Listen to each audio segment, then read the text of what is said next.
So we're trying to figure out if we're gonna lock her in the tent or one of the vehicles during the pack out. Gust of wind came up as we were setting up the tent and like messed up the awning. Something always goes wrong when you're camping.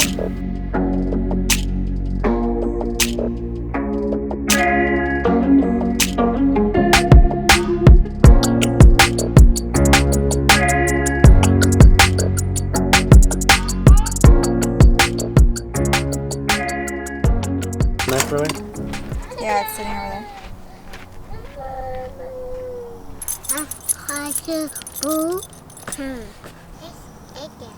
Let's eat avocado. Yummy. Yeah, let's get you an orange.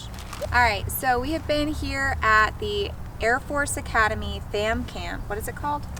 What's it? Peregrine. Oh, Peregrine Pine? Peregrine Pines, I think. The FAM camp is right across from the stadium, which is awesome if you're here for graduation. I think they book out pretty quick if you're camping in a camper for graduation, but we are camping in one of their tent sites. We drove up a couple days ago. We spent one night in Palo Duro Canyon State Park in Texas, and then the next night we drove up here. Yeah, we had a blast. Loved Palo Duro. It was amazing.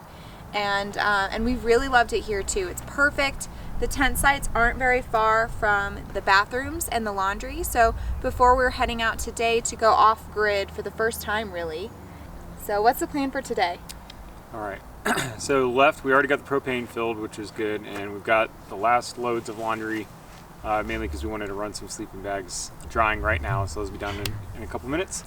Then we need to kind of pack up our breakfast setup, probably rearrange some of the truck and the car to kind of get our load plan back straight. We've kind of gotten accustomed to staying in one place for a couple days, and that kind of, the longer we stayed, the more we kind of expanded and kind of got used to putting things wherever, and now we need to get back into being road trip ready. So we'll kind of repack everything, especially once the laundry's done, and then top off on water, ice, and fuel, and then hit the road and head up to Rocky Mountain National Park, spend a night or two up there, depending on the weather. It's supposed to be pretty cold. Some estimates have seen it down into like 24, 25. It's much colder up in the park, so we're going to try to come to a lower elevation, see if we can find somewhere that's a little bit warmer, a little bit more doable. And then we've got the tent set up with all the rain flies down and against the side, so hopefully that'll help to insulate a little bit more. We got a new hose for the propane tank, so we can run a normal size propane tank, run the hose through the window up into the buddy heater instead of having to rely on the 1 pound green canisters, which are hard to find. They're like really hard to find lately. They are. We went to a couple different places and they didn't have any. We saw one place that had some. I think it was actually at Cabela's. We had a couple. Yeah, there's a Bass Pro like right outside the gate. That's it. We had a couple cans still on hand and we're like, oh, we're okay. And then through one of the nights, we used up one of them and then went to cook and realized we were running low on another. Like, oh, we should go top off. Went back and checked. They had like 6 the day before. They had none the next morning. And then luckily we found a place that had some, so we bought a couple to set us up for the next couple days. And we've got the hose that'll run from tank, and then it can plug into our Smoke Hollow portable little grill, and it will also run into our buddy heater. That will give us the option to either use the small green cans inside the tent if we want a little bit more maneuverability inside the tent, or just to set the propane on the back bed of the truck and then run the hose up through the window, and that'll give us 5 gallons of propane, which I'd be hard pressed to use that for 2 nights. I think we're set up, and now we just have to get going and get on with it. Yeah. So the plan is we're going to be packing up here and heading out. We're driving about 2 hours north to the Rocky Mountain National Park. We've got a couple of options. We're staying either at Beaver Reservoir or Johnny Creek Dispersed Camping. They're both supposedly free BLM land or like National Forest Road dispersed camping options. They're both about 30 to 40 minutes away from the national park, and we have a time slot to get into the park from 11 a.m. to 1 p.m. on Friday.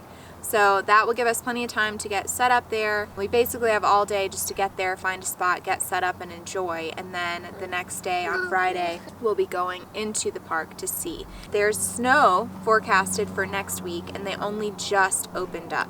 So like here in Colorado Springs, we had planned to go to see Pikes Peak, but it's not even open until like mid-June because of the snow up there and because they've been doing construction on the visitor center. So we've been adjusting the plans on the fly. This is kind of the fun of this type of travel, is that we can be flexible and get what we need when we need it, kind of worry about the details as we go. So stick with us. Hopefully everything will go according to plan. And if not, we will share what has gone wrong. We have already figured out that the tent can get real smelly with 3 humans and a dog sleeping up there. And we found that camping with a toddler, as you have already found out, is quite challenging. So we're trying to figure out if we're going to lock her in the tent or one of the vehicles during the pack out.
Hey! What are you doing? Would you like some more apple? Okay. Alright, sit in your blue chair, please. Thank you. So for dinner tonight, we had a salad in a bag with some chicken that we made the other night. Cut it up, threw it in the Yeti, and it was super easy to set up and to eat. Usually when we first get to camp, we try to do something pretty quick. A lot of times that default is what we like to call doggeroni, just Kraft mac and cheese and then some cut up hot dogs into it. And then if we're feeling really fancy, we'll even take a steamed bag of vegetables and dump all those in too. But that usually takes a little bit of prep, requires us to heat the food up and to get that kitchen stuff set up. But having the pre-cooked, pre-sliced chicken and then the salad in a bag was super easy, super fast, and that allowed us to allow other people's meals to be facilitated quicker, and that is always a win. So now we are just finishing. Yep, we're finishing the remnants of dinner, enjoying the last of our apple entree. So here we're set up on the edge of Beaver Reservoir, which is over my shoulder, right over there. There's some other campers that came in kind of right after we did. There's a lady camping, I think, with her dog, a camper, a travel trailer type thing with a generator, a couple other tent campers. We drove all the way to the end of the road, actually. So we used a site called Campendium to find some free campsites along the way, and this is one of them, Beaver Reservoir. The coordinates that were listed on the site were the site immediately to the right, like the first site on your right. which is really bumpy to get into and it was really muddy. So we decided just to keep exploring, and then eventually the road turned into a dead ends over there, or not dead ends, but it turns into private property, and it's noted everywhere, there's signs everywhere, so it's pretty clear to see when the public land ends and when the private land begins. Setup was interesting. We forgot to stake the awning, and it hasn't been consistently windy here. So we didn't think to stake the awning, and then a gust of wind came up as we were setting up the tent and like messed up the awning. The fabric part is fine, but like the metal casing for the poles is bent, and the ends of the poles that dig into the ground to keep it rooted are also broken. So we'll figure out something. I don't think it's a permanent change. I'm sure it was bound to happen one time. I mean, something always goes wrong when you're camping. But we're kind of parked on this weird side road that I'm pretty sure is a campsite because there's like fire rings, like old fire rings that people have used up here that they just made them out of rocks. But anyways, we did a quick setup. We didn't do anything too crazy, just kind of popped the tent out. And someone is very sleepy from her escapades at her friend's house. So we're probably gonna put her to bed and then get some drone footage of the sunset over these amazing mountains. I mean, look at this, you guys. There were some people riding dirt bikes or motocross bikes earlier, and there's a hummingbird that keeps coming up to the lights are like shining in red, and so twice the hummingbird has come up here. That's why I got my camera right now, so I'm trying to catch it. We'll see. Hopefully I get it.